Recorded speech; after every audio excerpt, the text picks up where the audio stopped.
दूसरी विधि आती है मांग की कीमत लोच को मापने की, मेजरमेंट करने की, ज्योमेट्रिक मेथड या ज्यामितिक विधि, या उसको पॉइंट मेथड या बिंदु विधि भी कहते हैं। पॉइंट मेथड नाम से ही पता चल रहा होगा कि मांग की लोच किसी एक पॉइंट पर ज्ञात करनी होती है, फाइंड आउट करनी होती है। तो उससे हम किस मेथड से करते हैं? ज्योमेट्रिक मेथड से फाइंड आउट करते हैं। जिस बिंदु पर जो है मांग की लोच को ज्ञात करना होता है, तो उस बिंदु से उसका लोअर सेक्टर और उस बिंदु से उसका अपर सेक्टर को जो होता है वो डिवाइड किया जाता है।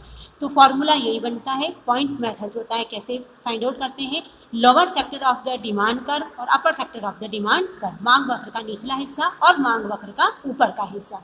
जैसे कि अगर यदि अपने को पी बिंदु पर मांग की लोच ज्ञात करनी होती है तो क्या फॉर्मूला निकलेगा? E P is equal to P B upon P A, मतलब इस बिंदु से निचला हिस्सा और इस बिंदु से अपर सेक्टर को डिफाइन करके हम क्या करते हैं? मांग की लोच को ज्ञात करते हैं।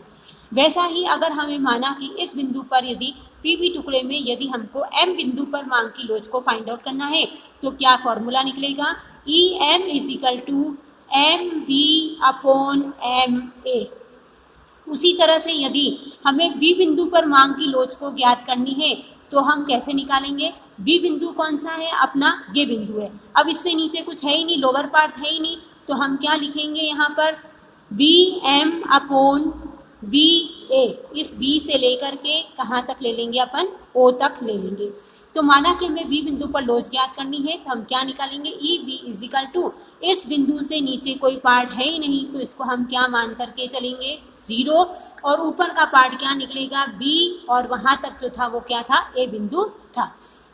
उसी तरह से यदि चौथे बिंदु पर यदि मांग की लोच निकालनी है कि एन बिंदु पर अगर मांग की लोच को फाइंड आउट करना है तो क्या फॉर्मूला बनेगा? N B upon N A. उसी तरह से यदि ए बिंदु पर मांग की लोच को फाइंड आउट करना है, ए बिंदु कहाँ था? यहाँ सबसे ऊपर की तरफ इस जगह है ना, तो B A upon 0 is equal to E is equal to infinity के रूप में निकलेगा।